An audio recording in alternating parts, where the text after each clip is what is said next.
Précédemment, dans Au Rayon Manga. Voilà, donc c'était tout pour ce niveau. Je vais m'arrêter ici pour cette vidéo parce que sinon elle durerait vraiment trop longtemps. Et je vous prépare derrière la 4e et dernière vidéo pour finir la Mangatech.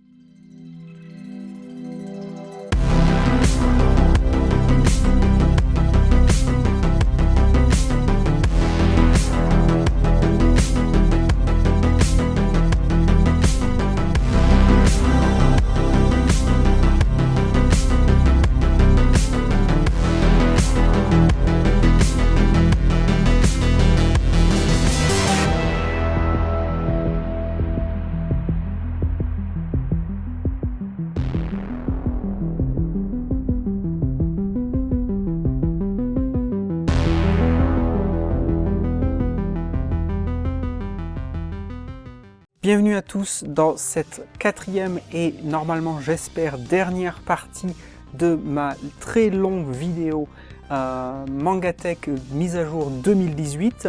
Et on va reprendre là où on s'était arrêté, puisqu'on s'était arrêté dans la 3e partie avec le gourmet solitaire. Donc on descend d'un étage et on tombe sur le goût du kimchi. Hop, le goût du kimchi, qui est une œuvre coréenne de Yeon-sik Hong, dont il me semble j'avais parlé sur la chaîne et qui est en fait lié d'une certaine manière à cette œuvre du même auteur, Histoire d'un couple. C'est une œuvre que je recommande très chaudement. J'en avais également parlé sur la chaîne avec mon camarade Shakun Manga en invité, donc je vous invite à aller voir ça. En tout cas, si vous pouvez vous procurer Histoire d'un couple, c'est vraiment une de mes lectures préférées, tout style confondu. Donc je vous invite très chaudement à essayer de vous procurer ce livre. Malheureusement, c'est assez difficile de nos jours. Ici, on a L'homme de la mer, qui est une œuvre coréenne. J'ai lu ça d'ailleurs dans les semaines qui viennent de s'écouler. C'était sympa, j'en parlerai peut-être en vidéo. L'histoire très rapidement d'une jeune femme qui se cherche dans la vie, qui ne sait pas quoi faire de son avenir et qui va rencontrer un pêcheur, un plongeur, et cette rencontre va faire que elle va se poser certaines questions, et puis lui aussi on va voir un peu son passé, donc c'est un conte intéressant. Puis on a ici L'homme sans talent de Yoshiharu Tsuge, L'homme sans talent.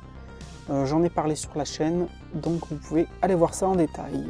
Ici, il y a Icar, qui est une association assez inattendue entre Jiro Taniguchi et Mobius.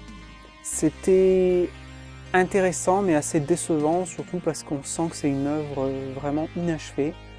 Donc c'est vraiment dommage, parce que ça partait bien, il y avait des idées intéressantes. J'aurais bien aimé que ça continue, parce que là du coup on reste sur notre fin et puis on se dit ouais, bof au final, mais ça reste intéressant, au moins d'un point de vue curieux. Ici on a les tomes 1 et 2, donc la série complète de Taniguchi, Ice Age Chronicle of the Earth. Honnêtement, c'est le seul manga de Jiro Taniguchi auquel je n'ai pas accroché, parce que on sent qu'il essaye beaucoup de choses dans cette œuvre, dans ce manga de science-fiction. Donc à la base on se dit waouh, Jiro Taniguchi de la science-fiction, ça va être intéressant, et ça commençait bien, mais au final le rythme est beaucoup trop rapide, il se perd dans beaucoup de thématiques différentes, et du coup, et en plus il y a une fin ouverte, donc on reste vraiment sur notre fin, et puis au final on a l'impression vraiment de plus d'œuvres brouillon qu'autre chose, quoi. Ici juste à côté on a Impossible ou Impossible, qui est en fait un artbook. J'en ai pas beaucoup d'artbooks, qui est un artbook sur Cyber Weapon Z que je vous ai présenté dans la vidéo précédente. Donc voilà, pas grand chose à raconter vu que c'est un artbook et non pas un manga. Ici on a une œuvre coréenne, si je dis pas de bêtises, de Hanko, c'est Jindol et moi, qui est assez marrant. C'est l'auteur en fait qui nous raconte ses petites mésaventures avec ses chiens. Elle a plein de chiens et donc c'est basé sur sa vie en fait, et il lui arrive plein de petites mésaventures. Ses chiens n'arrêtent pas de faire des bêtises à droite à gauche. Voilà, donc c'est assez marrant, puis c'est très original surtout, donc voilà, ça change, c'est frais. Ici on a le journal de mon père de Taniguchi. Il me semble que j'en ai parlé sur la chaîne, donc je ne vais pas en dire plus. On a Kaikizen, Retour vers la mer, pareil, j'en ai parlé sur la chaîne. Le manga de Satoshi Kon, excellent manga, je recommande très chaudement. Ici, on a 2 guidebooks sur Kenshin. Donc voilà, il n'y a pas d'histoire, c'est juste des guidebooks, donc ça donne des infos, des détails sur la série, sur le manga. Ici, juste au-dessus, alors tout simplement je l'ai mis là parce qu'il est trop grand, j'ai pas d'autre endroit pour le mettre. C'est un gros coffret de Katsura, ouais, comme il est grand par rapport aux autres, donc j'ai pas la place. Et dedans, donc il y a 3 livres, il y a le Docteur Chambellet, qui est une histoire courte, Shadow Lady et un artbook aussi, le 3e tout en bas, la tranche blanche est un artbook. Voilà. Là, on a un manga de, je crois, Keiko Ichiguchi, voilà, c'est ça. Là où la mer murmure, je crois que c'est une petite histoire d'amour, mais je ne veux pas dire de bêtises, je crois. Je l'ai lu qu'une seule fois, donc j'ai du mal à m'en rappeler. Ici, on a Luno, un manga de Keitume, qui m'a pas laissé une impression très positive. C'est un jeune garçon qui va rencontrer cette jeune fille, elle a un passé très trouble. C'est un peu dans un univers un peu médiéval, je crois, mais c'est tout ce dont je me rappelle, c'était pas génial. Mabui, les âmes d'Okinawa de Suzumu Iga, très intéressant, très bon, sur la vie, comment la guerre du Pacifique a affecté la vie et le futur des habitants de l'île d'Okinawa. Donc c'est très intéressant et vous verrez tout à l'heure un autre manga du même auteur qui est lié à celui-là. Ici on a La maison aux insectes de Kazuo Umezu. J'en ai parlé dans la vidéo Halloween, 13 mangas flippants, donc vous pouvez aller voir ça. Là ici, je ne vais pas les sortir parce qu'ils sont bien calés, c'est l'intégrale de Nausicaa de Hayao Miyazaki, donc je pense que vous connaissez, il n'y a pas de souci. Ici on a Nos yeux fermés, sympa, sur la rencontre entre une jeune femme au caractère très impulsif, très colérique, et elle va rencontrer ce jeune homme aveugle. Et de cette rencontre, justement, vont naître certains sentiments, et puis ça va changer peut-être sa perception à elle du monde. Donc c'était une lecture vraiment sympa, Nos yeux fermés. Ici, on a l'intégrale en 2 tomes de Opus de Satoshi Kon. J'en ai également fait une vidéo sur la chaîne, je vous invite à aller voir ça pour plus de détails. On a ici Le pays des cerisiers de Fumio Kuno. Vraiment très bon manga sur la guerre, sur l'impact de la guerre sur les civils. Donc c'était vraiment sympa.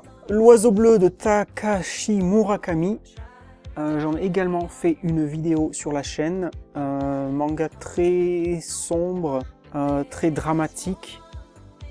Donc sortez les mouchoirs si vous lisez l'oiseau bleu. Ici on a L'orme du Caucase de Taniguchi et Utsumi. Bon voilà, rien de spécial à dire, c'est toujours très bon, très souvent, enfin normalement quand Taniguchi est de la partie, moi je suis partant. Donc voilà, rien à dire, je crois que c'est une série d'histoires courtes si ma mémoire ne me joue pas des tours. Vous pourrez me confirmer ça en commentaire, le cas échéant. Ici on a Planète, hop, si j'arrive à l'attraper. On a Planète de Makoto Yukimura, et non pas Yukito. Alors Planète, en fait, je l'ai déjà en édition classique, entre guillemets, de poche, mais on m'a offert cette édition. Donc évidemment, je ne vais pas cracher dessus vu que c'est en grand format. Toujours très agréable de relire ça et de pouvoir se repencher sur les dessins. Un autre manga de Fumio Kuno, on a Pour Sanpei. Très bon manga sur la transmission familiale, sur la transmission du savoir générationnel, sur la relation entre les enfants, les petits-enfants, les grands-parents. Pareil, j'en ai fait une vidéo sur la chaîne, donc vous pouvez aller voir ça. Ici, on a Le quartier de la lumière de Inyo Asano. Pas mal du tout, moi je suis toujours fan de Inyo Asano et de ses œuvres, entre guillemets, de jeunesse. Pareil, j'en ai déjà parlé sur la chaîne, vous pouvez aller voir pour plus de détails. Ici, on a le très bon Quartier lointain de Jiro Taniguchi. Excellent manga, drame social avec un brin de science-fiction.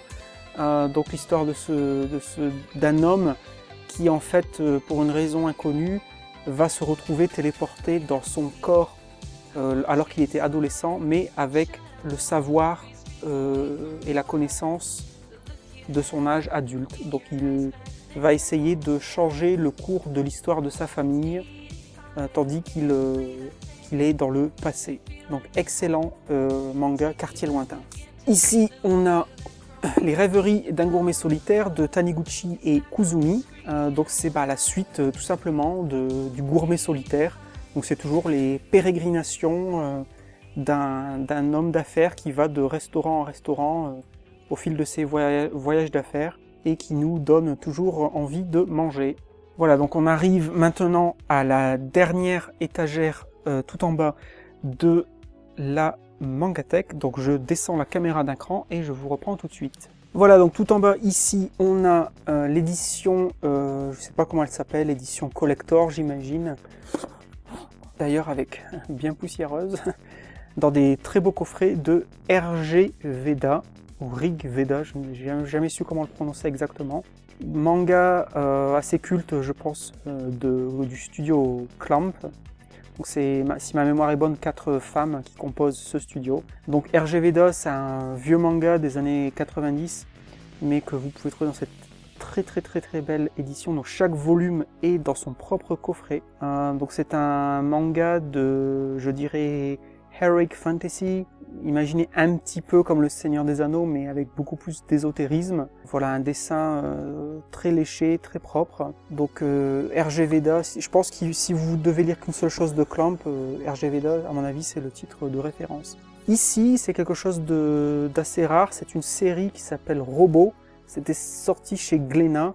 Et c'est un mélange d'histoires courtes et de artbook. Et en fait, vous aviez, je vais essayer d'en sortir un. En fait, chaque volume comporte plusieurs histoires d'auteurs différents. Donc de volume en volume, vous avez la suite des histoires, donc qui se suivent, hein, évidemment. Donc c'est assez intéressant si vous êtes collectionneur. Sinon, le souci, c'est qu'en fait, du coup, vous avez le début d'une histoire dans le tome 1, la suite de l'histoire dans le tome 2, mais entre, vous avez plein d'autres histoires. Donc c'est assez difficile de suivre, ça donne quelque chose de très fouillis un peu, mais par contre c'est intéressant parce que du coup c'est un panel d'auteurs. Derrière caché il y a, sans même nous dire au revoir, très bon manga dont j'ai parlé sur la chaîne, mais là pareil, attention, sortez les mouchoirs. C'est d'ailleurs un manga autobiographique si je ne dis pas de bêtises, mais vous pouvez aller voir ma vidéo pour plus de détails. Derrière, il y a le Softer de Jiro Taniguchi, le Softer. Pareil, c'est un manga assez ancien de l'auteur, histoire d'un guide de montagne qui va aller dans les bas-fonds de la ville pour essayer de sauver la fille d'un de ses amis. Puis à côté, on a le très bon Solanin de Inyo Asano. Je vous le recommande énormément, c'est peut-être, je pense que c'est mon Inyo Asano préféré. J'en ai d'ailleurs fait une vidéo sur la chaîne pour plus de détails. À côté, il y a Soldat de sable de Suzumu Iga, dont j'avais parlé tout à l'heure de Mabui. Donc ces deux œuvres sont plus ou moins liées parce que ça parle de la même chose en fait, de l'impact de la guerre du Pacifique sur l'île d'Okinawa et ses habitants. Donc un manga très intéressant, très original surtout. Ici, on a Terre de rêve de Jiro Taniguchi. Puis on a Un monde formidable d'Inyo Asano. Toujours du Inyo Asano, toujours donc de la tranche de vie, du drame social. On a Un simple monde. C'était pas mal. C'est de Mari Yamazaki, qui est l'auteur de Terma Roma. C'est une suite d'histoires courtes avec certains destins qui s'entrecroisent. C'était pas mal, mais sans plus. Ici, on a du Fumio Kuno encore avec Une longue route. Très bon manga sur la vie de couple Voilà. Mais je vais pas en dire plus non plus parce que pareil, si ma mémoire est bonne, j'en avais parlé sur la chaîne en détail. Donc vous pourrez aller voir ça. Ici, on a Undercurrent de Tetsuya Toyoda. Très très bon manga. J'en ai fait une vidéo sur la chaîne. Vous pourrez aller regarder ça pour plus d'infos. Underwater, le village immergé de Yuki Urushibara, qui est l'auteur de Mushishi, si je ne dis pas de sottises. Et pareil, j'en ai fait une vidéo sur la chaîne. Je recommande énormément ce livre, c'est très très beau, c'est très poétique, c'est touchant, c'est humain. Allez-y, foncez, Underwater, en 2 tomes. Le très très bon Unlucky Young Men. J'en ai fait une longue vidéo sur la chaîne, vous pouvez aller voir ça. Je crois que c'est basé sur une histoire vraie d'un braquage qui va mal tourner. Ici, on a Water de Kiriko Nananan. Ça m'a pas plus touché, c'est assez étrange, c'est hors des sentiers battus. C'est très joli graphiquement, mais ça m'a pas plus parlé que ça, mais je pense que je le relirai parce que ça valait quand même le détour. Puis on a une œuvre coréenne, Woo Lee et moi, que je recommande, qui est sur l'histoire de 2 sœurs qui arrivent à l'âge adulte et qui vont en fait se chercher leur futur. Voilà, donc ça parle beaucoup de la jeunesse coréenne, Woo Lee et moi, très sympa. Puis on a Yume no Soko au plus profond des rêves, j'en ai déjà parlé sur la chaîne, donc je vous laisse aller voir ça. On a Z, qui est un petit manga avec quand même Otomo, donc Katsuhiro Otomo, en partie responsable de cette œuvre, donc ça reste intéressant. C'est pas super, mais c'est science-fiction, cyberpunk avec un peu d'humour. Voilà, c'est un seul tome, c'est tout petit, ça se laisse lire, il n'y a pas de souci. Puis on a ici un zoo en hiver de Jiro Taniguchi sur un personnage qui cherche ce qu'il veut vraiment faire dans la vie, donc voilà. Avec une petite histoire d'amour dedans, c'est sympa. Voilà, c'était tout pour la Mangatech, mais je vais essayer de vous montrer très rapidement quelques mangas que j'ai en plus qui sont dans ma pile à lire. Je vais essayer de vous montrer ça. Voilà, donc très rapidement, je vais vous montrer juste ça, c'est là où je mets les mangas à lire. Donc je peux rien vous dire parce que je les ai pas encore lus. Il y a les tomes 1 et 2 de La Cité Saturne. Il y a Élégie en rouge. Il y a le coffret Dans un recoin de ce monde de Fumio Kuno. J'ai commencé à le lire, j'ai lu le premier tome. Il y a La Femme Serpent de Kazuo Umezu. Il y a Goodbye de Yoshihiro Tatsumi. Il y a ici Le Kimono rouge de Oji Suzuki. Puis on descend d'un cran. Voilà. Ici, il y a Les Larmes de la Bête de Yoshihiro Tatsumi. Ici, il va le remettre sans l'abîmer. Il y a les tomes 1, 2, 3 de Levius. Il y a Mirage d'été de Kazu Yuzuki. Il y a les tomes 1 et 2 de Soul Eater en allemand. On me les a offerts, donc je ne sais pas si je serai capable de les lire. C'est un cadeau. Et on descend encore d'un cran, voilà. Ici, il y a Tokyo Kaido, 1, 2 et 3 de Minetaro Mochizuki. Il y a Vaste le ciel de Suzuki Oji. Et il y a Le vœu maudit de Kazuo Umezu. Mais il y a encore quelque chose dans la collection. Je descends d'un cran et je vous montre. Voilà, donc tout en bas de cette étagère où je mets ma pile à lire, il y a quelque chose d'assez rare. C'est l'édition américaine de Mother Sarah. C'est un manga que je voudrais bien trouver en français, mais il est introuvable ou hors de prix.